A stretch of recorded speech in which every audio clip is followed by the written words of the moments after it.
Illegal immigrants જે રીતે ભારત પાછા આવ્યા છે, મુદ્દો એ ઊભો થયો છે કે એ લોકોને હથકડી પહેરાવવામાં આવી હતી. દેશ માટે તો બહુ શરમજનક ઘટના છે કે ભારતીયોની સાથે આ પ્રકારનો દુર્વ્યવહાર જે અમેરિકન સરકારે કર્યો છે. આ જે લોકો આવ્યા છે ને એ બધા છે, તમે જુઓ ને તો છેલ્લા 1 થી 3 મહિનામાં જે લોકોને બોર્ડર પેટ્રોલે પકડેલા છે એ લોકો છે. અને ભારતીયો જે લોકોને મોકલ્યા છે ને એ બધા લોકો કોઈ યુરોપથી કે કોઈ મેક્સિકન બોર્ડરથી ઘૂસ્યા હશે કે કેનેડાની બોર્ડરથી ઘૂસ્યા હશે. તમે એને ડિપોર્ટ કરી દો એ તમારો અધિકાર છે, પણ તમે આ રીતના જે 2 પગ બાંધો, 2 હાથ બાંધો, જે રીતે એ લોકોને મોકલવામાં આવ્યા, ભારત ડાયલોગ કરી શકતું હતું. કોલંબિયા જો પોતાના લોકોને લાવી શકતો હોય તો ભારત પણ લાવી શકતું. ડિપોર્ટેશનનો જેમ કાયદો છે એમ પ્રત્યાર્પણનો બી કાયદો છે કે ભાઈ એક્સ્ટ્રાડિશન ટ્રીટી, દાખલા તરીકે આપણે વિજય માલ્યાને કે નીરવ મોદીને લંડનથી લાવવા માટે કોશિશ કરીએ છીએ ને તો it is part of extradition treaty. પણ લોકોને હાથ પગ બાંધીને આ રીતને લઈને તમે શું મેસેજ આપવા માંગો છો? એવી રીતના હાથ પગ બાંધીને સર, તો લોકો કેમ જઈ રહ્યા છે યુએસ? કે એટલો બધો ક્રેઝ કેમ છે લોકોને યુએસ જવાનો? ગોપી, મેં ઘણા બધા પરિવારોના યંગ છોકરા છોકરીઓને જોયા છે કે જે લોકો પોતાના સંતાનો માટે છે ને પોતાની કારકિર્દીથી માંડીને પોતાની યુવાનીનો ભોગ આપી દે છે. અત્યારે એક બીજો ડંકી રૂટ છે ને એમ બીજો પણ એક રૂટ છે કે 5 કરોડ રૂપિયા તમે અમેરિકામાં ઇન્વેસ્ટ કરો તો તમને ત્યાંની સિટીઝનશીપ મળે. નમસ્કાર દોસ્તો, હું છું ગોપી ઘાંગર અને આપ જોઈ રહ્યા છો નિર્ભય ન્યૂઝ. આજે વાત કરીશું ઇલીગલ ઇમિગ્રન્ટ્સની. આપણી સાથે જોડાયા છે વરિષ્ઠ પત્રકાર અજય ઉમટ સર, અને ચર્ચા કરવી છે સર કે ઇલીગલ ઇમિગ્રન્ટ્સ જે રીતે ભારત પાછા આવ્યા છે, મુદ્દો એ ઊભો થયો છે કે એ લોકોને હથકડી પહેરાવવામાં આવી હતી, એમને પગે હથકડી પહેરાવવામાં આવી હતી, કમરે હથકડી પહેરાવવામાં આવી હતી. પાર્લામેન્ટમાં પણ આજે આ મુદ્દો જબરજસ્ત ચગ્યો છે, ચગવો પણ જોઈએ. હા, તો આપનું શું કહેવું છે? જે રીતે, કારણ કે એમાં ગુજરાતીઓ પણ હવે તો પહોંચી ચૂક્યા છે ગુજરાત, અને આમાં શક્તિભાઈએ એક ટ્વીટ કરી છે કે આ જે ગુજરાતીઓ આવ્યા છે એમને સીધા પોલીસ સ્ટેશને લઈ જવામાં આવ્યા, એમની સાથે પણ પૂછપરછ કરવામાં આવી. આપનું શું માનવું છે ઓવરઓલ આના લીધે એક સાયકોલોજીકલી અને દેશની યુએસ ઇન્ડિયા રિલેશન ઉપર કેટલી ઇમ્પેક્ટ આવશે? મને લાગે દેશ માટે તો બહુ શરમજનક ઘટના છે કે ભારતીયોની સાથે આ પ્રકારનો દુર્વ્યવહાર જે અમેરિકન સરકારે કર્યો છે એ 100% નિંદાજનક છે. પણ હું તમને એક વાત કહું કે આપના વિદેશ મંત્રી એસ જયશંકર જે છે એમણે પોતાના કાઉન્ટરપાર્ટ સાથે અમેરિકામાં જે તે સમયે વાત કરી હતી. અને બીજું કે એવું નથી કે આંખ મીચીને તમારા દેશમાં આ લોકો જે ઇલીગલ ઇમિગ્રન્ટ્સ અથવા તો ગેરકાયદેસર જે લોકો નિરાશ્રિત તરીકે કે ઘૂસણખોર તરીકે ઘૂસી ગયા હોય. અને બીજું કે આ જે લોકો આવ્યા છે ને એ બધા છે, તમે જુઓ ને તો છેલ્લા 1 થી 3 મહિનામાં જે લોકોને બોર્ડર પેટ્રોલે પકડેલા છે એ લોકો છે. હકીકત એ છે કે 18,000 લોકો એવા છે કે જે અત્યારે અમેરિકામાં ઓવરસ્ટે કરી રહ્યા છે. માની લો કે તમે 6 મહિનાના B1 B2 વિઝા પર ગયા હોવ, અથવા તો તમે બીજી કોઈ કેટેગરીના વિઝામાં ગયા હોવ અને તમે તમારો જે સ્ટે જે છે એ નિર્ધારિત સમયમાં પાછા ના આવ્યા હોય અને ઓવરસ્ટે કરીને તમે ઇલીગલી ત્યાં રહ્યા હોય તો દેખીતી રીતે સિસ્ટમમાં બતાવાય. અને બીજું કે આજે જ આવ્યા છે એવું નથી, ગત ઓક્ટોબરમાં પણ 450 લોકોને આવી રીતના મોકલવામાં આવ્યા હતા. પરંતુ જે અમેરિકા હ્યુમન રાઇટ્સનું ચેમ્પિયન બને છે, માની લો કે રોહિંગ્યા સાથે તમે એમ કે દુર્વ્યવહાર ના કરો, રોહિંગ્યા ઉપર એમ કે તમે ફાયરિંગ ના કરો, એવા બધા જ્ઞાન જે અમેરિકન સરકાર આપણને આપે છે, એ અમેરિકન સરકાર ભારતીયો સાથે આ પ્રકારનો દુર્વ્યવહાર કઈ રીતના કરે? કારણ કે એમાં કેટેગરીઝ છે. તમે જુઓ કે એને જે કહ્યું ડોનાલ્ડ ટ્રમ્પે, એને તો પોતાના ચૂંટણી પ્રચારમાં કહ્યું હતું કે ભાઈ હું જે દિવસે એમ કે સત્તા પર બેસીશ અમેરિકી રાષ્ટ્રપતિ તરીકે, સૌથી પહેલું એમ કે આ એક્ઝિક્યુટિવ ઓર્ડર પર સહી કરવાનો છું કે જેટલા પણ ઇલીગલ ઇમિગ્રન્ટ્સ અમેરિકામાં છે એ બધાને પાછા કાઢો. આપણે ત્યાં ભારતમાં એ આપણે ચૂંટણી વખતે કહીએ છીએ કે ગેરકાયદેસર રહેતા બાંગ્લાદેશીઓને અમે કાઢી મૂકીશું. કેટલાક નેતાઓ કહે છે કે જાઓ પાકિસ્તાન જતા રહો, કેટલાક મ્યાનમારવાળાને કહે છે, કેટલાક નેપાળીઓને કહે છે. આ બધા ઇલેક્શન ટાઈમમાં રિટોરિક્સ જેને આપણે કહીએ છીએ એ ચાલતું હોય છે, પણ કોઈ બાંગ્લાદેશી કે પાકિસ્તાનીને કોઈ ખદેડતું નથી અને આ બધું ચાલતું રહે છે. હકીકત એ છે કે અમેરિકાએ આપણને જાણ કરી હતી કે ભાઈ અમે આટલા લોકોને પાછા મોકલીએ છીએ. અને બીજું કે કોઈ મફતમાંય નથી મોકલવાના. હું તમને ખબર છે, એક પેસેન્જર પાછળ $5,000, એટલે તમે વિચારી લો કમસે કમ 4 લાખથી ઉપર બિઝનેસ ક્લાસની ટિકિટથી વધારે ચાર્જ લેવાનો ભારત સરકાર પાસેથી. અને આ લોકોને બંને હાથ બંને પગ હાથકડી બંધીને મોકલવાના. એટલે મને લાગે છે કે આ તો આ બહુ શરમજનક ઘટના છે. પણ હજુ ઘણા બધા આવી રહ્યા છે. 18,000 ને સમથિંગનો આંકડો ભારત સરકારે સ્વીકાર્યો છે કે આટલા કેસ પેન્ડિંગ છે અને એટલા લોકોને અમે પરત લઈશું. એ ઉપરાંત પ્યુ રિસર્ચનો એક રિપોર્ટ છે જે એવું કહે છે કે 7.25 લાખ ભારતીયો આઈડેન્ટિફાય થયેલા છે કે જે અત્યારે અમેરિકામાં ગેરકાયદે નિર્વાસિત રહ્યા છે. સૌથી વધુ ફિગર જે છે એ મેક્સિકન છે, 40 લાખ છે.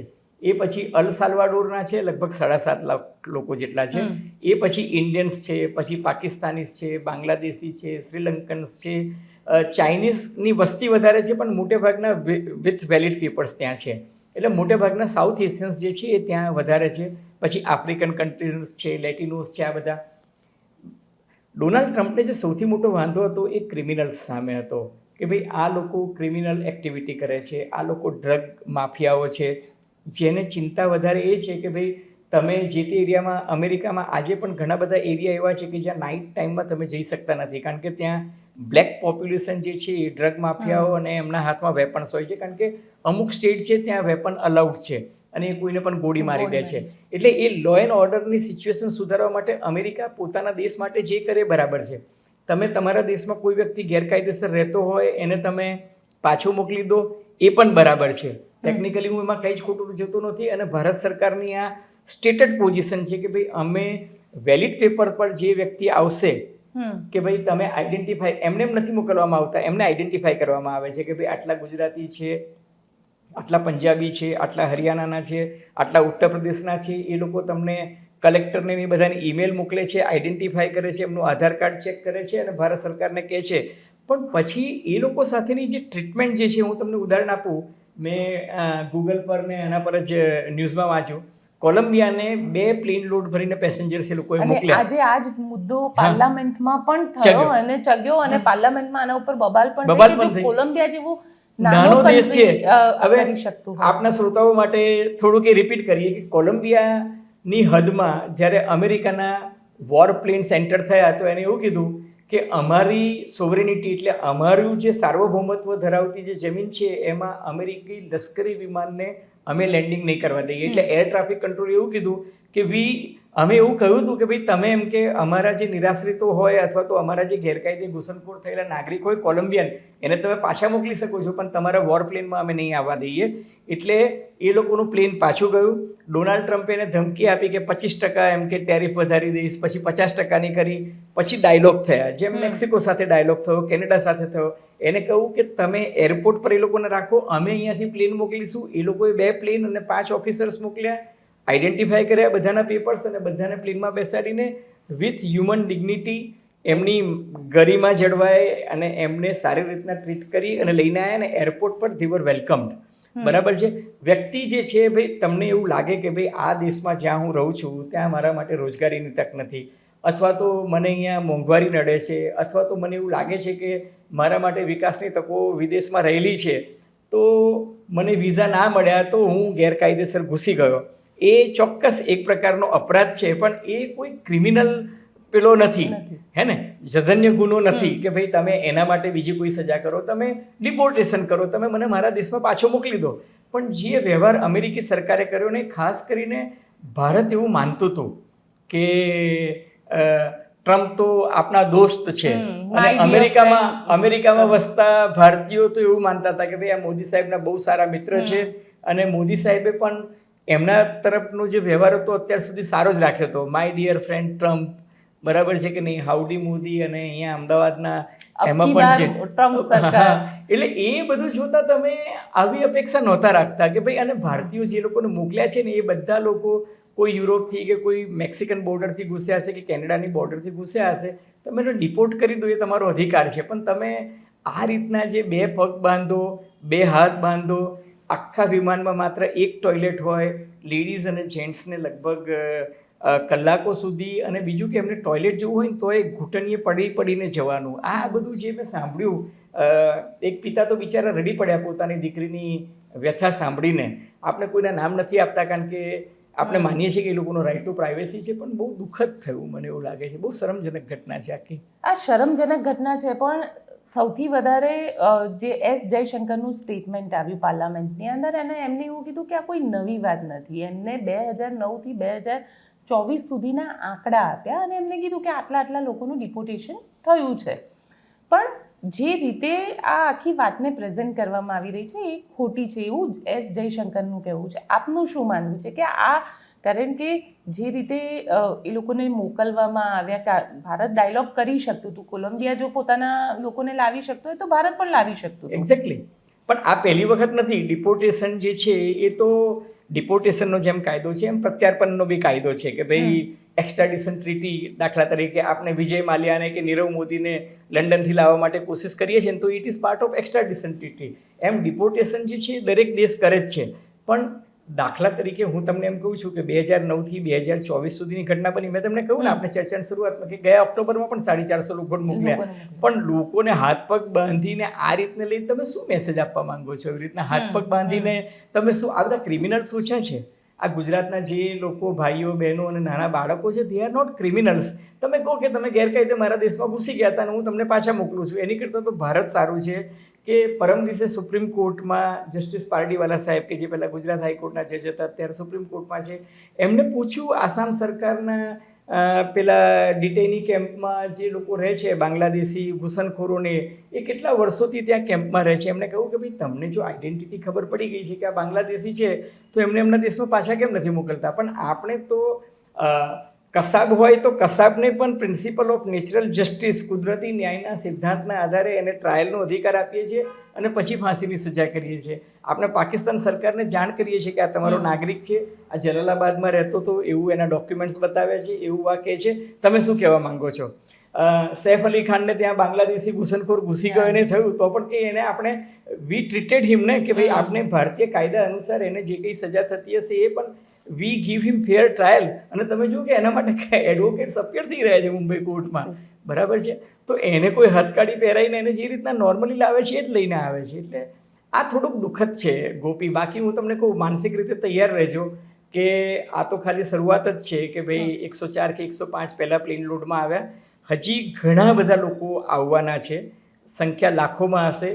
ગુજરાતીઓની સંખ્યા પણ બહુ જ મોટી હશે કારણ કે ગુજરાતીઓ બહુ મોટી સંખ્યામાં અમેરિકામાં અત્યારે ગેરકાયદેસર રીતે વસી રહ્યા છે. ને અત્યારે મને મારા મિત્રો જે અમેરિકામાં મારી સાથે ભણતા હતા અને બીજા બધા સાથીઓ જે કહે છે, એ કહે છે કે ન્યુયોર્ક છે દાખલા તરીકે, ન્યૂ જર્સી છે, તો ગઈકાલે ન્યૂ જર્સીના રૂટ નંબર 1, એ રૂટ નંબર 1 પર ઠેક ઠેકાને પોલીસનું પેટ્રોલિંગ ચાલતું હતું અને એ લોકો દરેક ઇન્ડિયન્સ દેખાય એટલે એની ગાડી રોકતા હતા, એના પેપર્સ ચેક કરતા. એ લોકો એવું કે do you have documents, means તમારું આઈડેન્ટિટી નંબર્સ ને બધું ચેક કરે છે. અને બીજું શોપિંગ મોલમાં જાય છે, ઇન્ડિયન રેસ્ટોરન્ટમાં જાય છે અને ગાડી નંબર પરથી પકડે છે. એટલે એ લોકો પકડી રહ્યા છે ને એ લોકોનો મૂળ વાંધો એ છે જે ડોનાલ્ડ ટ્રમ્પનો વાંધો છે.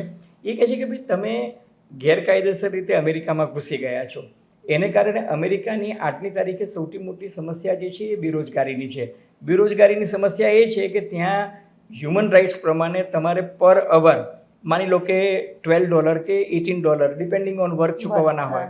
તો ઇન્ડિયન હોય કે બાંગ્લાદેશી હોય કે શ્રીલંકન હોય કે પાકિસ્તાની હોય, એ $2 કે $3 પણ પર અવર કામ કરી લે છે. જ્યારે અમેરિકન કાયદા પ્રમાણે તો એને $12 કે $15 ચૂકવવા પડે છે. હવે આપણો માણસ ગેરકાયદે રહેતો હોય તો એ ડ્રાઈવર તરીકેની નોકરી પણ કરે, હોટલમાં પણ કામ કરે, મોટલમાં પણ કરે, સ્વીપિંગનું પણ કામ કરે, દરેક પ્રકારના કામ એ લોકો કરતા હોય છે અને એ લોકો ઓછું લેતા હોય છે. ડોનાલ્ડ ટ્રમ્પનો વાંધો એ છે કે તમે એક તો ઇલીગલ કામ કરો છો, તમે અમેરિકાની ઇકોનોમીમાં તમે એમ કે ગાડીના ડ્રાઈવર છો પણ તમારી પાસે કે લાયસન્સ નથી, તમારી પાસે ઇન્સ્યોરન્સ નથી, તમારી પાસે સિટીઝનશીપ નંબર નથી, તમે એમ કે ઇન્કમ ટેક્સ ભરતા નથી ને તમે જે કંઈ કમાવો છો એ તમે ઇન્ડિયામાં રેમિટન્સ તરીકે મોકલી દો છો, બરાબર છે? એટલે અમેરિકન ઇકોનોમી માટે તમે ભારણરૂપ છો. એનો મુદ્દો આ છે. એટલે અમેરિકા પોતે એવું માનતું હોય તો એ આવી રીતના એ લોકોને વિદાય કરી શકે છે. આપણે એની સામે વાંધો નથી. આપણો એક જ વાંધો છે કે તમે જે કોઈ લોકોને આઈડેન્ટિફાઈ કરો, જો એમનું ક્રિમિનલ બેકગ્રાઉન્ડ ના હોય. અત્યારે તમે મને કહ્યું ને કે ગુજરાતમાં દરેક પોલીસ એમને પકડીને, એનું કારણ એ છે કે દરેક પોલીસની એ જવાબદારી છે કે તમારે ત્યાંથી જે વ્યક્તિ અમેરિકામાં ગેરકાયદે પ્રવેશ્યો હતો એ કયા એજન્ટ થ્રુ ગયો હતો, કયા રૂટ થ્રુ ગયો હતો, એને એના માટે પોલીસ ડિપાર્ટમેન્ટથી અથવા તો કોઈ એજન્ટ થકી અથવા તો કોઈ એક એવા માફિયા, પહેલાં ખબર છે અમદાવાદમાં એવું થતું કે એરપોર્ટ પર કબૂતરબાજીનો એક કન્સેપ્ટ હતો. એ કબૂતરબાજીમાં એવું હતું કે કબૂતરબાજીમાં અમુક અધિકારીઓની મિલીભગતથી લોકોને અહીંયાથી બેસાડી દેતા અને ત્યાં પહોંચી જતા અને એ રાણીપના અને ઉત્તર ગુજરાતના ઘણા બધા લોકો માની લો કે એ જમાનામાં એવું નક્કી થાય કે ભાઈ 50 લાખ રૂપિયા, તો અહીંયા 25 લાખ રૂપિયા આપે અને પછી કે પોંકે પૈસા આલશું. પોંકે પૈસા એટલે કે ત્યાં પેલો ઉતરી જાય અને એના સગા સંબંધી ત્યાં પહોંચી જાય, પછી પેલો ફોન કરાવે અહીંયા આગળ, પેલા પહોંચી ગયો તો કે હા પહોંચી ગયો, તો 25 લાખ રૂપિયા બીજા આપી દે. એટલે આવી સિસ્ટમ ચાલતી હતી. આપણે ત્યાં ઘણા બધા પરિવારો એવા છે કે પોતાની દીકરીઓનો 5મો મહિનો 6ઠ્ઠો મહિનો ચાલતો હોય ગર્ભાવસ્થા દરમિયાન, તો એને અમેરિકા મોકલી દે અને પછી અમેરિકા જઈને સંતાન પેદા કરી અને પછી અમેરિકાનું સિટીઝનશીપ સ્ટેટસ લઈને આવે. હવે ડોનાલ્ડ ટ્રમ્પનો વાંધો એની સામે પણ છે કે ભાઈ આ એમ કે this is not a place કે તમે એમ કે હુક કરીને સિટીઝનશીપ લઈ લો કે ભાઈ મારું સંતાન અહીં જન્મ્યું છે એટલે સંતાનને સિટીઝનશીપ રાઈટ છે. એટલે મને પણ પોલિસી પણ બદલી છે આ વખતે, એ જ બદલી નથી, હવે બદલાવાની છે.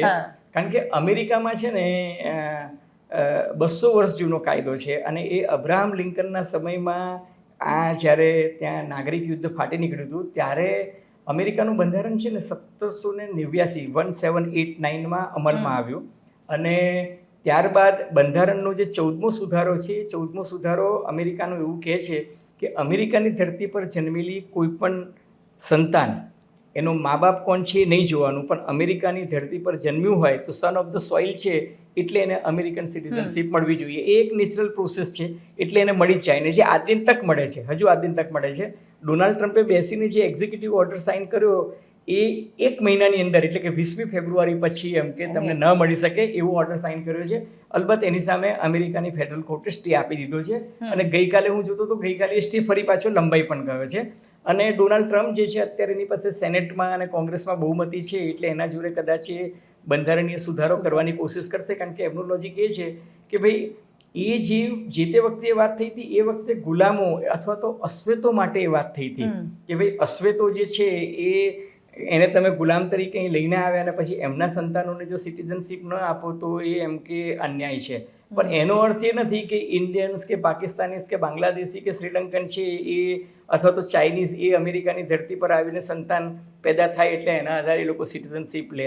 એટલે પણ સુપ્રીમ કોર્ટ જે છે અમેરિકાની એ બહુ ક્લિયર છે, એવું કહે છે. અને એ 127 વર્ષ જૂનું જજમેન્ટ છે જેને આજ દિન સુધી કોઈએ રિવર્સ નથી કર્યું. એવું કહે છે કે અમેરિકામાં જન્મ્યો હોય તો સન ઓફ ધ સોઇલ તરીકે એને સિટીઝનશીપ મળે. પણ એ આખો અલગ બંધારણીય વિષય છે, ક્યારેક એના પર વિશેષ ચર્ચા કરશું અલગ. પણ સર તમને એક સવાલ મને એ પૂછવો છે કે આ આખી જે ઘટના ઘટી એટલે ગઈકાલે હથકડી પહેરીને આવ્યા ને ડિપોર્ટ કરી દીધા, US આર્મીનું પ્લેન અહીંયા આવ્યું ને આ આખી ઘટનાથી ઇન્ડિયા US રિલેશનશિપ ઉપર કેટલી અસર થશે? જો અસર ક્યારે થાય કે જ્યારે તમે એકદમ ઇક્વલ પ્લેન પર હો. ચીન અને અમેરિકા જે છે એ એકદમ આંખમાં આંખ નાખી અને નેગોશિએશન કરી શકે. ભારત અત્યારે એ સ્થિતિમાં નથી. અત્યારે તો જે ગૂગલના અહેવાલો છે એ પ્રમાણે તો તમે ટોપ 10 પાવરફુલ કન્ટ્રીઝમાં પણ નથી. 3 દિવસ પહેલાનો જે રિપોર્ટ છે. બીજું કે વસ્તીના ધોરણે આપણે 140 કરોડ કે 145 કરોડ, કારણ કે વસ્તી ગણતરી 2021માં થઈ નથી, 2011 પછી વસ્તી ગણતરી જ નથી થઈ. એટલે આપણે એક એક્સ્ટ્રાપોલેશન કરીને કહીએ કે અત્યારે આપણી વસ્તી 145 કરોડ હશે કે 150 કરોડ હશે.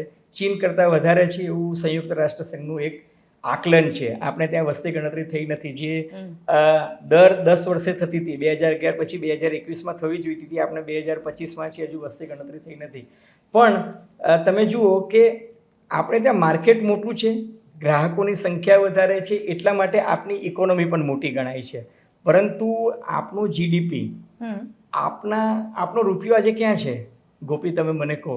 ડોનાલ્ડ ટ્રમ્પ આવ્યા ત્યાર પછી આપણો રૂપિયો ઘસાતો નીચે જ જઈ રહ્યો છે, બરાબર છે. ડોનાલ્ડ ટ્રમ્પ એક સ્ટેટમેન્ટ કરે છે અને આપણો રૂપિયો ફરી પાછો પટકાઈ જાય છે, 87 ઉપર જતો રહ્યો છે. બીજું કે ડોનાલ્ડ ટ્રમ્પ જે છે એ છીક ખાય તો આપણું શેર બજાર જે છે એ નીચે 600 પોઈન્ટ ને 1200 પોઈન્ટ જતું રહે છે. તમે સ્ટડી કરો કે ડોનાલ્ડ ટ્રમ્પ અમેરિકાના રાષ્ટ્રપ્રમુખ તરીકે આવ્યા ત્યારથી આપણી તો માઠી બેઠી હોય એમ શેર બજાર પણ ડાઉન જઈ રહ્યું છે. છેલ્લા 125 દિવસથી ફોરેન પોર્ટફોલિયો ઇન્વેસ્ટર્સ અને ફોરેન ઇન્વેસ્ટર્સ એ ઇન્ડિયામાં માલ પછાડી રહ્યા છે, કોઈ માલ ઉઠાઈ નથી રહ્યું. એનો અર્થ એ કે ભારતીય શેર બજાર જે છે જેમાં એક જમાનામાં ફોરેન પોર્ટફોલિયો ઇન્વેસ્ટરનું પ્રમાણ લગભગ 25% ઉપર રહેતું હતું, એ આજની તારીખે ઘટીને 15.5% જેટલું થઈ ગયું છે. એટલે એનો અર્થ એ કે foreign investment, foreign direct investment જે આપણે ત્યાં આવતું હતું એ બહુ જ ઘટી ગયું છે. અને રૂપિયો જે છે એ ડોલરની સામે ઘસાયો છે. એને કારણે આપણી જે ફિસ્કલ ડેફિસિટ જેને કહીએ, રાજકોષીય ખાધ, એ પણ ખાસી વધી ગઈ છે.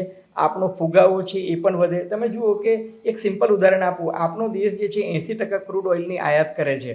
હવે ડોલરની સામે રૂપિયો ઘસાયો તો મારે એટલા વધારે ચૂકવવા જ પડશે. એટલે આ જે છે ને હવે ગ્લોબલાઇઝેશનના જમાનામાં આ ગ્લોબલ ઇમ્પેક્ટ છે જ. એટલે નિર્મલા સીતારામને બજેટમાં 12 લાખ રૂપિયા સુધીના નોકરિયાતોને રાહત આપી એ દિલ્હીની ચૂંટણી માટે બહુ સારી વાત હતી. એનો ઇમ્પેક્ટ કદાચ દિલ્હીની ચૂંટણીમાં આવશે પણ ખરો, મધ્યમ વર્ગની રાહત થઈ. પણ પછી શું, વોટ નેક્સ્ટ? તો તમે જુઓ કે સોમવારે બજાર એકદમ ફરી પાછું તળિયે જતું રહ્યું. બજારને તો એવું હતું કે ભાઈ મને લોંગ ટર્મ કેપિટલ ગેઇન્સમાં શું ફાયદો આપશો, તમે મને એસટીટીમાં શું ફાયદો આપશો, રિયલ એસ્ટેટ માટે શું આવશે. એટલે એ શું છે, ઓવરઓલ ઇકોનોમી જે છે, તમે આપણા જે ઇકોનોમિક એડવાઇઝર છે એને બિચારાએ બહુ નિખાલસતાથી કબૂલ્યું કે ભાઈ હવે ભારતીય ઇકોનોમી જે છે એ ગ્લોબલાઇઝેશનના માહોલમાં જીઓ પોલિટિકલ ફેક્ટર્સ એટલા બધા અસર કરે છે કે એનાથી આપણી ઇકોનોમી પર પણ આપણો કંટ્રોલ નથી.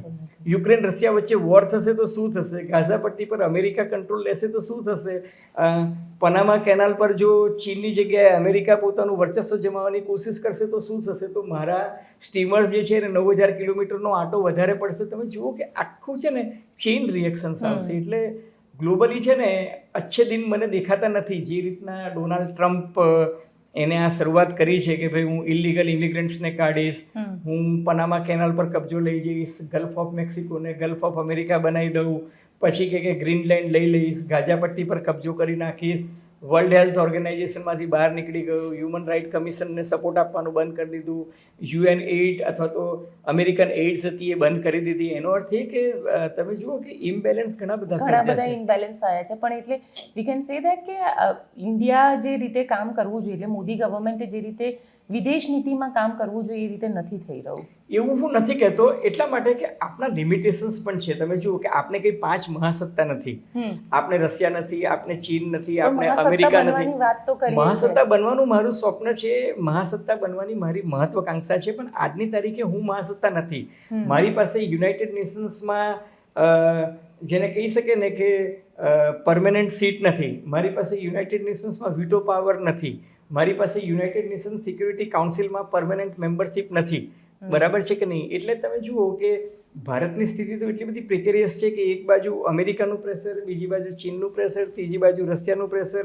અમેરિકા કે તમે રશિયા પાસેથી એમ કે ક્રૂડ ઓઇલ ના ખરીદો, આપણે કહીએ કે ભાઈ મને સસ્તું પડે છે તો હું ખરીદીએ. એટલે આ છે ને કડક રસ્તા પર ચાલવા જેવી સ્થિતિ છે. એટલે એમાં વિદેશ નીતિની પણ ઘણી બધી મર્યાદાઓ છે. એટલે હું એવું ના કહું, કારણ કે જે ઉપર બેઠેલો હોય એને કદાચ મારા તમારા કરતાં વધારે પોતાની મજબૂરીઓની એ હશે. પણ વડાપ્રધાન જવાના છે 13મીએ, એવી વાત છે. જોઈએ શું થાય છે. ખરેખર 13મી ફેબ્રુઆરી જવાના છે, એટલે ખરેખર શું થશે. પણ ડોનાલ્ડ ટ્રમ્પે બેસતાની સાથે જ જે રીતના નાક વાઢીને લોકોના અપશુકન કરવાની જે શરૂઆત કરી છે એ બહુ ઉચિત નથી લાગતું. તમે જુઓ કે, અને બીજું કે આ બહુ તુગલકી નિર્ણયો લે છે. આ એક મેચ્યોર્ડ અમેરિકન રાષ્ટ્રપ્રમુખના ડિસિઝન નથી કે 1 ફેબ્રુઆરીથી એમ કે લાગુ પડશે, 24 કલાકમાં ફરી કે 1 મહિના માટે એમ કે હું ઓર્ડર એમ કે. તો ભાઈ તમે આ વસ્તુ, આ નેગોશિએશન પહેલાં કરી શકતા હતા ને, મેક્સિકો સાથે પણ કે કેનેડા સાથે પણ કે ચીન સાથે પણ. ચીન અને અમેરિકા વચ્ચે જે ગ્લોબલ ટ્રેડ વોર થશે ને એની અસર આખી દુનિયાને થશે. એટલે પેલું કહે છે ને કે 2 પાડા લડે કે 2 હાથીઓ લડે, એમાં ઘાસનો ખો નીકળી જાય. એમાં ભારત સહિત દુનિયાના તમામ દેશોને સહન કરવું પડશે. પણ સર, એક ડોનાલ્ડ ટ્રમ્પના આવ્યા પછી યુએસની અંદર એવું, એટલે વી અમેરિકન્સ વાળી જે વાત છે, એટલે રેસિઝમ બી ઘણું બધું વધ્યું છે. 100%. આ રેસિઝમનો ભાગ જ છે ને. આપણે જેમ ભારતમાં તમે જુઓ કે ભારત ને અમેરિકાના બધા જ દેશોમાં આ હોય છે. આપણે ત્યાં પણ તમે યુનિફોર્મ સિવિલ કોડ લાવો છો, શેના માટે લાવો છો? તમે એક હિન્દુત્વની મત બેંક જે છે એ સુદૃઢ કરવા માટે જ કરી રહ્યા છો ને. તમે કહો કે અયોધ્યામાં ભવ્ય રામ મંદિર બનાવ્યું, તમે કહો કે ભાઈ અમે જમ્મુ કાશ્મીરમાંથી 370મી કલમ રદ કરી, તમે કહો કે અમે વકફ બોર્ડ લઈને આવ્યા. બરાબર છે. આ બધી વસ્તુઓ, ટ્રિપલ તલાકનો કાયદો બંધ કર્યો. તો આ બધું જે તમે કરો છો, એક નેરેટિવ જે સેટ થઈ રહ્યું છે, એ નેરેટિવ શેના માટે સેટ થઈ રહ્યું છે કે ભાઈ હિન્દુત્વની તમારી વોટ બેંક જે છે એ સુદૃઢ કરવા માટે તમે કરો છો. સામા પક્ષે કોંગ્રેસ પાર્ટી હોય કે અખિલેશ મુલાયમસિંહ યાદવ હોય કે તેજસ્વી લાલુ યાદવ હોય કે મમતા બેનર્જી હોય, આ બધા જ્ઞાતિ આધારિત વસ્તી ગણતરીની વાત શું કામ કરે છે? કોમવાદ સામે એ લોકો જ્ઞાતિવાદ લઈને આવી રહ્યા છે. બરાબર છે. એટલે જ્ઞાતિ આધારિત, એટલે કે ઓબીસી વોટ આટલા, દલિત વોટ આટલા, મુસ્લિમ વોટ આટલા, અનુસૂચિત જાતિ જનજાતિના મત આટલા, એટલે એ લોકો જે છે પોતાના મતદાતાઓને જ્ઞાતિમાં વિભાજિત કરવા માંગે છે. ભારતીય જનતા પાર્ટી જે છે હિન્દુત્વની વોટ બેંક સુદૃઢ કરવા માંગે છે. એટલે તમે જે છે ને સમાજને જ્ઞાતિ, કોમ, વર્ણ એ બધામાં વહેંચી રહ્યા છો. એટલે છે ને સમાજનું જેને કહી શકીએ ને પોલરાઇઝેશન, એટલે સમાજને એક રીતના મતદાતાઓમાં વિભાજિત કરી રહ્યા છો, જે લોંગ ટર્મમાં સારું નથી. એટલે ડોનાલ્ડ ટ્રમ્પ એવું કહે છે કે ભાઈ વ્હાઇટ સુપ્રીમેસી. હવે વ્હાઇટ સુપ્રીમેસી એટલે શું? વ્હાઇટ સુપ્રીમેસીનો અર્થ એ કે ગોરાઓ હોય એને હું સાચવીશ, ઇલીગલ ઇમિગ્રન્ટ્સને કાઢી મૂકીશ. આપણે બી કહીએ છીએ કે ચૂંટણી પતે એટલે બાંગ્લાદેશીઓને કાઢી મૂકીશું. આપણા નેતાઓએ પણ આ કહ્યું જ છે ને કે ભાઈ ગેરકાયદે ઘૂસેલા, આપણે ત્યાં સિટીઝન એમેન્ડમેન્ટ એક્ટ શેના માટે આવ્યો હતો? અથવા તો આપણે એવું કહીએ છીએ કે ત્યાં જે લોકોને ઉપર ધાર્મિક અત્યાચાર થયા હોય એ બધાને અમે અમારા દેશમાં આપીશું. કેટલા બાંગ્લાદેશમાંથી હિન્દુઓ ભારતમાં આવવા માંગે છે. એ લોકો પોતાના રૂટ્સ નથી છોડવા માંગતા. એવું નથી કે બાંગ્લાદેશમાં રહેતા હિન્દુઓને ભારત સરકાર અહીંયા આશ્રય નહીં આપે, પણ એ લોકો ત્યાં રહેશે, લડશે અને નહીં આવે. એનું કારણ એ છે કે they want to fight for their rights. એટલે આ બધું જે છે ચાલતું રહેશે. પણ મને એવું લાગી રહ્યું છે કે ડોનાલ્ડ ટ્રમ્પે જે શરૂઆત કરી છે ને, હવે ભારતમાં પણ એક વર્ગ જે છે ધીરે ધીરે તમે સાંભળજો કે કહેશે કે બાંગ્લાદેશીઓને અહીંથી હટાવો, ગેરકાયદેસર રહેતા રોહિંગ્યાઓને અહીંથી હટાવો. એ તમે જોજો ધીરે ધીરે એ પણ મુવમેન્ટ ધીરે ધીરે કદાચ આપણે ત્યાં પણ શરૂ થશે. પણ સર કારણ કે એક બોલકો વર્ગ જે છે, હું ટ્વિટર પર ને જોઉં છું કે હવે ધીરે ધીરે નેરેટિવ બનવાના શરૂ થયા છે.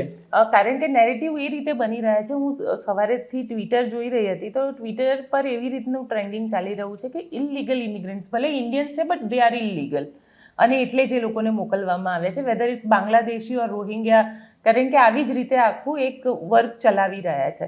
પણ સર એ સમજવું છે કે જે લોકો, કારણ કે હવે ઘણા બધા લોકો તો એવા છે ઇન્ડિયન્સ કે જે વર્ષોથી ત્યાં આગળ રહે છે, પણ એને લીગલાઇઝ થવામાં 15-17 વર્ષનો સમય પણ વીતી ગયો છે ત્યાં આગળ, અને હજી લીગલ નથી થયા. એ લોકોને નહીં કાઢે ને, જે લોકોના એપ્લિકેશન પેન્ડિંગ્સ છે, જે લોકો ત્યાં ઓલરેડી રહે છે, H1B વિઝા પર ગયા હોય, અથવા તો જે લોકો ગ્રીન કાર્ડ ધરાવતા હોય, અથવા તો જે લોકો વેલિડ B1 B2 પર પણ ગયા હોય, એવા લોકોને નહીં કાઢે. બીજું એને શરૂઆતમાં એવું કહ્યું હતું કે હું બધાને કાઢીશ, B1 આપણે H1B વિઝાનો કોટા ઓછા કરીશ, તો તરત જ એલોન મસ્ક સહિત બીજા બધા લોકોએ એનો વિરોધ કર્યો. કારણ કે એ લોકોને ભારતના ટેલેન્ટેડ યંગ બોયઝ અને ગર્લ્સ તો જોઈએ છે, એમને ભારતના સોફ્ટવેર એન્જિનિયર્સ જોઈએ છે, એમને ભારતના એક્સપર્ટ્સ કે જે એમના લોજિસ્ટિક મેનેજ કરી શકે.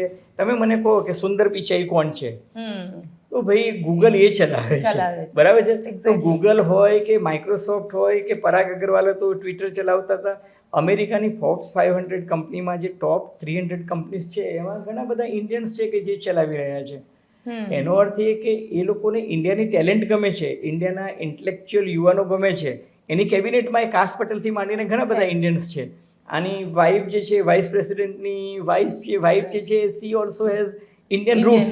એટલે ઇન્ડિયન રૂટ્સ સામે એનો વાંધો નથી, ટેલેન્ટેડ ઇન્ટેલેક્ચ્યુઅલ હોય એની સામે એનો વાંધો નથી. એનો વાંધો એ છે કે ભાઈ મારે ત્યાં બેરોજગારી છે, હજુ વધવાની છે, કારણ કે એલોન મસ્કની સાથે લઈ અને એ પોતાને ત્યાં અમેરિકન ગવર્મેન્ટમાંથી 60% જેટલા સરકારી નોકર જે છે, સરકારી કર્મચારીઓ છે, એને છૂટા કરવા માંગે છે. વર્ક ફ્રોમ હોમ હતું એ એને બંધ કરાવી દીધું, બધાને ઓફિસમાં રિપોર્ટિંગ ચાલુ કરાવી દીધું, અને એને કહ્યું કે ભાઈ હવે તમારે એમ કે 6 મહિના કે 8 મહિનાની સેલરી લઈ અને તમે એમ કે VRS લઈ લો. એટલે એ તો પોતાની સરકારની તિજોરી પરથી ભારણ જે છે એ ઓછું કરવા માંગે છે. તો એને રોજગારીની તકો ખોલવી પડશે. રોજગારીની તકો કઈ રીતના ખુલશે કે આ જેટલા લોકો ઇલીગલ ઇમિગ્રન્ટ્સ છે એ બધાને બહાર કાઢશે.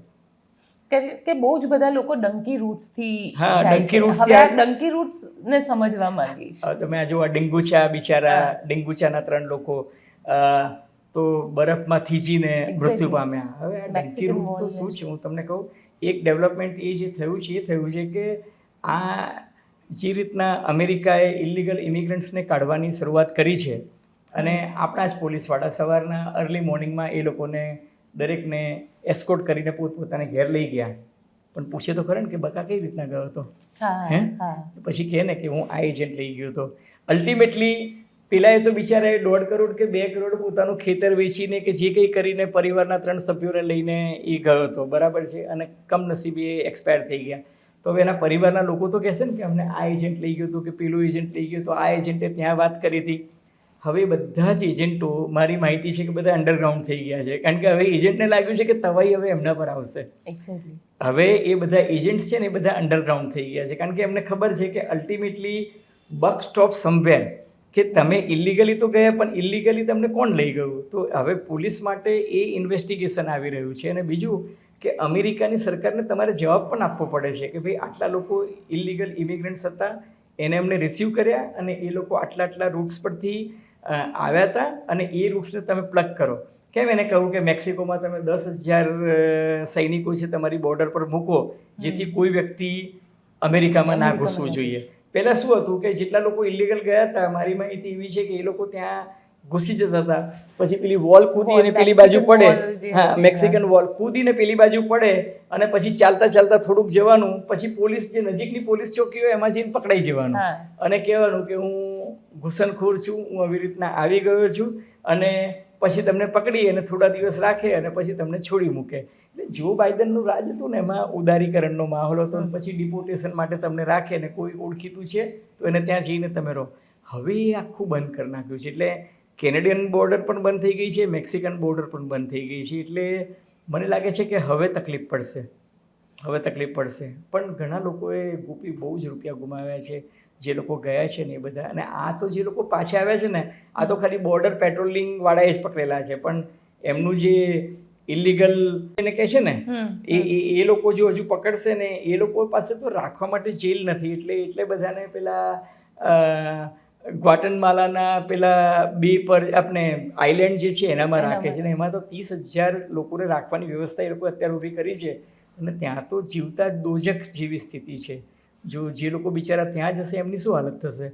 માત્ર 24 કલાક પ્લેનની અંદર ટ્રાવેલ કરવામાં તમને 2 હાથ ને 2 પગ બાંધે છે ને તમને આટલું દુઃખ અને હાનિ પહોંચે છે, તો એ લોકોની શું હાલત થશે. કેમ કે હજી પણ એવા ઘણા બધા લોકો હશે જે લોકો પ્લાનિંગ કરતા હશે ઇલીગલી જવાનું. ઘણા બધા લોકોને હું ઓળખું છું. મારી બધાને સલાહ છે કે મહેરબાની કરીને ના જાઓ ભાઈ. અહીંયા ગમે તેમ હોય ને, પેલું કહે છે ને east or west, India is best. અહીંયા તમારા સગા સંબંધીઓ છે. હું તમને કહું કે અમેરિકામાં મારા ઘણા મિત્રો છે એવું કહે છે કે જેટલી સારી હેલ્થકેર ફેસિલિટીઝ ઇન્ડિયામાં છે, એક ઇમોશનલ સપોર્ટ સિસ્ટમ છે ગોપી. આજે તમે માંદા પડ્યા, સાજા પડ્યા તો 10 લોકો તમારું ધ્યાન રાખવાવાળા છે. અમેરિકામાં કોણ તમારું સગું છે? કોઈ નથી. જે લોકો ત્યાં રહે છે ને એ લોકો પણ ત્યાં તો ફ્યુનરલ પણ સેટરડે સન્ડે રાખે છે. એટલે ગમે તેમ તોય ભાઈ છે ને આધી રોટી ખાएंगे લેકિન શાંતિથી રહી. સર, તો લોકો કેમ જઈ રહ્યા છે યુએસ? કે એટલો બધો ક્રેઝ કેમ છે લોકોને યુએસ જવાનો? યુએસ જવાનો બેસિક ક્રેઝ જે છે ને, લોકો એવું માને છે કે સારું મારી જિંદગીમાં તો જે થયું તે હું કદાચ હાંસલ કરી શક્યો કે ન કરી શક્યો, રોજગારીની તકો મને ત્યાં સારી મળશે એ દ્રષ્ટિ તો છે જ, પણ એવું માને છે કે મારી જે નેક્સ્ટ જનરેશન જે છે એ નેક્સ્ટ જનરેશનને સુધારવા માટે હું શું કરું. અને ગોપી, મેં ઘણા બધા પરિવારોના યંગ છોકરા છોકરીઓને જોયા છે કે જે લોકો પોતાના સંતાનો માટે છે ને પોતાની કારકિર્દીથી માંડીને પોતાની યુવાનીનો ભોગ આપી દે છે કે મારું જીવન ગમે તે ગયું પણ મારો દીકરો ત્યાં સેટ થાય ને. આજે મેં તમને ઉદાહરણો આપ્યા કે ભાઈ ત્યાં જઈને 5મા-6મા મહિને ગર્ભાવસ્થા દરમિયાન જે સંતાન પેદા કરે છે અને ત્યાં રહે છે, એ લોકો મા બાપ તો બિચારા મજૂરી જ કરે છે. અને સ્વાભિમાનના ભોગે પણ કરે છે, નિમ્ન કક્ષાના કામો પણ કરે છે કે હોટલમાં ને મોટલમાં ચાદરો વાળવાથી માંડીને કપડાં ધોવા સુધીનું કામ કરે છે. એવું નથી કે ધોબીઘાટ હોય છે, ત્યાં આગળ મશીન હોય છે, બધું છે, પણ એ લોકો એ કામ બી એટલા માટે સ્વીકારે છે કે અમારી આવનારી પેઢી જે છે એને કંઈક થાય. અને બીજું કે એક જણ પાસે જઈને જો વેલિડ પેપર્સ આવી જાય તો પછી ત્યાંથી બીજા લોકોને બોલાવીશું. એટલે તમે જુઓ કે પણ સ્થિતિ એવી નથી કે ભાઈ અમરેલીમાં એમ કે સ્થિતિ સારી નથી એટલે કે તમે સુરતમાં જતા રહ્યા અને પછી તમે હીરાઘસુ બની ગયા અને પછી જમીનની દલાલી ચાલુ કરીને પછી તમે બિલ્ડર થઈ ગયા અને પછી તમે નાનો મોટો. એક ગુજરાતમાં શું છે કે તમને એક લેવલ પ્લેઇંગ ફિલ્ડ મળે છે. અમેરિકામાં કોઈ તમને લેવલ પ્લેઇંગ ફિલ્ડ નથી આપતું, અથવા જેને મળે બહુ નસીબદાર હોય. પણ ઘણા બધા લોકો મેં એવા જોયા છે કે જે લોકોની સાયકોલોજી એવી છે કે ગ્રેજ્યુએટ થયેલા છે, ડબલ ગ્રેજ્યુએટ હશે અથવા તો એમને પીજી કરેલું છે, પણ અમેરિકામાં જઈને ટોયલેટ ધોવાનું કામ કરશે કે મોલમાં ઊભા રહેવાનું કામ કરશે, પણ ઇન્ડિયામાં નથી કરતા. એટલે ક્યાંક એ લોકોનું સેલ્ફ રિસ્પેક્ટ, ડિગ્નિટી એમને આ કામ ઇન્ડિયાની અંદર નથી કરવા દેતું કે એ સાયકોલોજીને. પહેલાં તો એવું હતું કે આજથી લગભગ 25-30 વર્ષ પહેલાંની વાત કરું છું, જ્યારે હું કોલેજમાં ભણતો હતો અને ત્યારે એવું હતું કે NRI છોકરો હોય તો એને છોકરીઓ સારી મળતી હતી. આ એ પણ એક સામાજિક પેલું હતું કે છોકરો શું કરે છે કે મારી દીકરીને તો કે અમેરિકા જ સેટલ કરવી છે, એટલે અમેરિકાવાળા આવીને અહીંયા આગળ સિઝન આવતી હોય ત્યારે ચરોતરમાં ને આ બધામાં તમે આ પીચ પલાણા વસો આ બધા ગામોમાં તમે જુઓ તો NRIની એક આખી મેરેજની સિઝન જ આવે કે ત્યારે પેલું તમને ખબર હોય તો એ જમાનામાં મિસ્ટર યોગી કરીને એક સિરિયલ પણ આવી હતી. એ સિરિયલ એ સટાયર હતો, બરાબર છે કે નહીં, કે ભાઈ આ એક સિઝન આવે છે ને ત્યાં તમે એમ કે વિદેશી છોકરો જોઈએ, બરાબર છે કે નહીં. તો એ એક દોર હતો, એ ચાલ્યો. અને ત્યાર પછી એક એવો દોર આવ્યો કે ભાઈ આપણે એમ કે અમેરિકામાં છોકરાઓને સેટલ કરવા છે. લોકો અત્યારે એક બીજો ડંકી રૂટ છે ને એમ બીજો પણ એક રૂટ છે કે 5 કરોડ રૂપિયા તમે અમેરિકામાં ઇન્વેસ્ટ કરો તો તમને ત્યાંની સિટીઝનશીપ મળે. તો ઘણા બધા ચાર્ટર એકાઉન્ટન્ટ અને CFA જે છે એ પેપર્સ બનાવીને આપે છે કે ભાઈ જે માલેતુજાર વર્ગ છે એ લોકો જાય છે. અને ગોપી તમે બિચારા આ ઇલીગલ ઇમિગ્રન્ટ્સની જ વાત શું કામ કરો છો? ભારતમાં સંસદમાં ઓન રેકોર્ડ લોકસભામાં મિનિસ્ટ્રીએ પોતે સ્વીકાર્યું છે કે છેલ્લા 10 વર્ષમાં સંખ્યાબંધ નહીં હજારો ભારતીયોએ પોતાનો પાસપોર્ટ છોડી અને વિદેશમાં એ લોકો સેટલ થયા છે. અને એ બધા જ હાયર મિડલ ક્લાસ અને અપર લેવલના લોકો છે કે જે કરોડો રૂપિયા ઇન્કમ ટેક્સમાં ભરતા હતા એ અત્યારે યુરોપમાં કે અમેરિકામાં કે લંડનમાં સેટલ થયા છે. એનું કારણ એ જ કે એ લોકોને એવું લાગે છે કે અમારા સંતાનોને જે ઇન્ફ્રાસ્ટ્રક્ચર અથવા તો જે લાઈફસ્ટાઈલ અથવા તો જે કારકિર્દીની તકો જે મળવી જોઈએ એ અહીં ઇન્ડિયામાં નહીં મળે, એવી માનસિકતા છે. સાચું ખોટું તો દરેકનું પોતપોતાની ફૂટપટ્ટી અલગ હોય છે. પણ તમે જુઓ કે આપણે જ આર્ટિફિશિયલ ઇન્ટેલિજન્સ જે છે આમાં ઇન્ડિયા જે છે ને એ તમે જુઓ કે ઇનોવેશનમાં આપણે ક્યાં છીએ, ઇન્ટેલેક્ચ્યુઅલ પ્રોપર્ટી રાઇટમાં આપણે ક્યાં છે, આપણી પાસે કેટલી પેટન્ટ છે, આપણી પાસે કેટલા યુનિકોર્ન્સ છે. તો એ બધા જો તમે ફ્યુચરના પર્સપેક્ટિવથી જોવા જાઓ તો આપણે ચીન, અમેરિકા અને બીજા જે ડેવલપ્ડ કન્ટ્રીઝ છે એનાથી ઘણા બધા પાછળ છીએ. એક વર્ષ પહેલાં મને યાદ છે કે આર્ટિફિશિયલ ઇન્ટેલિજન્સના જનક મનાતા મહાનુભાવને કોકે પૂછ્યું કે can India think of having an AI, એટલે એને એવું કહ્યું કે હોપલેસ. એટલે લોકો આપણને બહુ તુચ્છ નજરે જોતા હોય ને એમ કે હોપલેસ વાત છે તમારી, એમ કે તમારું ગજુ જ નથી, કારણ કે આપણી પાસે એવું ઇન્ફ્રાસ્ટ્રક્ચર નથી. આપણે આજે ક્લાઉડ કોમ્પ્યુટિંગની કે એની વાત કરી શકતા નથી, મેન્યુફેક્ચરિંગમાં આપણે ચીનને પછાડી શકતા નથી, તો રિસર્ચ એન્ડ ડેવલપમેન્ટમાં આપણે અમેરિકાને હરાવી શકતા નથી. એટલે આપણે શું છે કે વસ્તી વધારે છે પણ જે ફોકસ્ડ એક દિશામાં જે હોવું જોઈએ એ નથી આપણું. બિલકુલ સર, આપે અમારી સાથે વાત કરી તેના માટે ખૂબ ખૂબ આભાર. ધન્યવાદ Gopi, always a pleasure talking to you. ધન્યવાદ. તો મિત્રો, આપને અમારો રિપોર્ટ કેવો લાગ્યો મને કોમેન્ટ બોક્સમાં ચોક્કસથી જણાવજો અને અમારી ચેનલ નિર્ભય ન્યૂઝને લાઇક, શેર અને સબસ્ક્રાઇબ કરવાનું ભૂલશો નહીં. આભાર.